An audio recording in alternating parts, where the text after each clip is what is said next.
Hi guys, this is GSMDome and I'm here with the unboxing of the Realme GT70. We've already unboxed the GT7 and now let's see its cheaper version. It actually shares some of the features of the other models. It changes the CPU and it becomes a bit larger on account of the fact it has a bigger screen and also I would say a better looking backside with a racing stripe and a faux leather yellow back. It actually reminds me of the first Realme GT, which was supposed to be a tribute for the auto industry. This one is priced at 549 euros. It keeps two of the three back cameras of the GT7. It has the huge 7000 mAh battery, and now let's see what's inside the box. Apparently we're getting 6 years of Android updates for this device. Okay, so obviously there's no charger in the box. Let's get that out of the way. Okay, we do have the AI features of the other model, by the way. And I'm talking about AI Studio, I'm talking about the translation of your speech and also its transcription into text, and so much more. In the box we find a cable from USB-C to USB-A. We also find a key used to access the slots. I'm talking about nano SIM. And here we have a quick guide and also this little extra document, plus a case, which is just like the other model, transparent, not transparent, black and flexible, and increases the grip. However, the leather backside of the phone also adds to the grip. The camera module is pretty similar to the one of the GT7, and now let's talk a bit more about the design. Okay, so aside from the faux leather, we have a polycarbonate frame, which is a bit on the thick side, 8.3 millimeters in thickness, although you wouldn't say it's thick if you heard about the 7000 mAh battery. We have 202 grams of weight here, which is pretty impressive, and the phone is certified IP69 and IP68. It can take high pressure water jets, can be immersed up to 1.5 meters for 30 minutes, while the screen is protected by something called armor shell glass. It has a pretty good grip, although I have to say that the phone is rather large. It's pretty heavy, it's pretty thick, also wide and long. It depends on your hand size. Now, as far as the screen is concerned, it's definitely a quality one. AMOLED 6.8 inch, 1 billion colors, 120 Hz Dolby Vision and up to 6000 nits of brightness. Something that also the GT7 bragged about. Resolution is around Full HD+. Now, if you want to talk about the processor which we have here, well, we can easily go into the settings and find out all the cool specs about the device.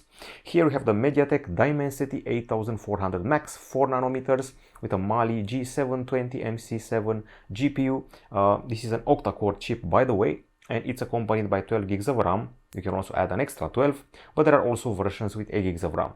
Storage here is let's see, 512 gigabytes. We're lucky to have the UFS 4.0 version. If you bought the 128 one, you're stuck with UFS 3.1. We don't have a micro SD card slot. We don't have audio jack. What we do have is an infrared emitter here at the top side, stereo speakers, and an in-display fingerprint scanner, which is pretty cool to have if you want to unlock the phone properly.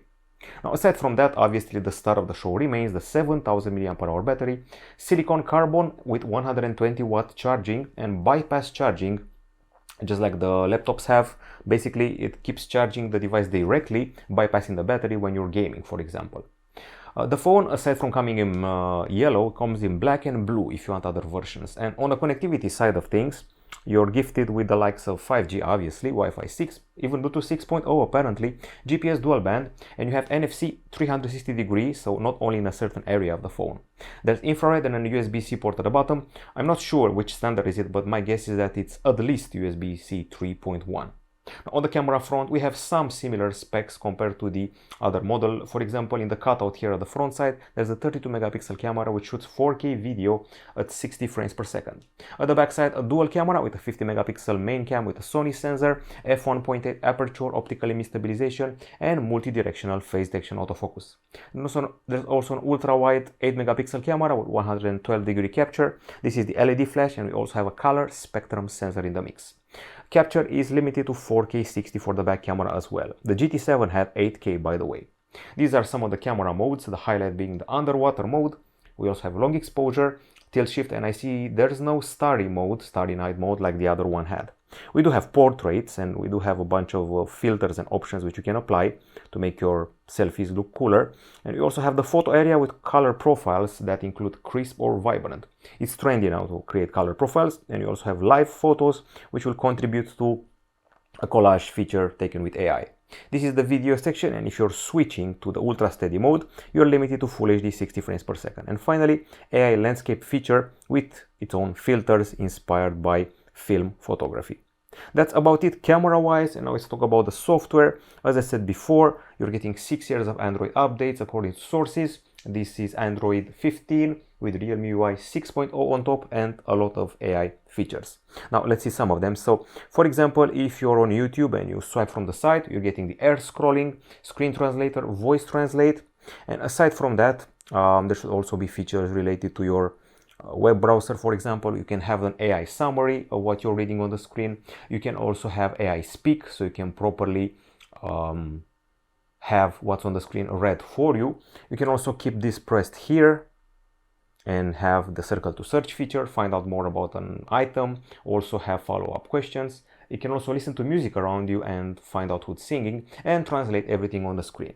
Now, aside from that, we have here Gemini, which also includes Gemini Live, which allows you to interact using not only your voice, but you can also use screen share and camera share. This is how you share the camera, and this is how you share the screen, and you can simply ask it whatever you want, like what to cook out of these ingredients in the fridge.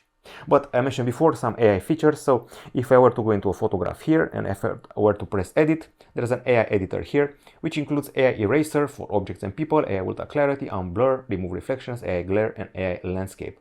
Landscape basically makes it a bit more beautiful, removes the noise, makes it more catchy for social media basically. Before and after can be seen here. Okay, that's just one example. We also have AI for productivity features. Some of the features are included here, and this is AI Studio. You can spend credits once you create a realme account. You're getting credits every day, and you can turn one of your photos into something looking like this.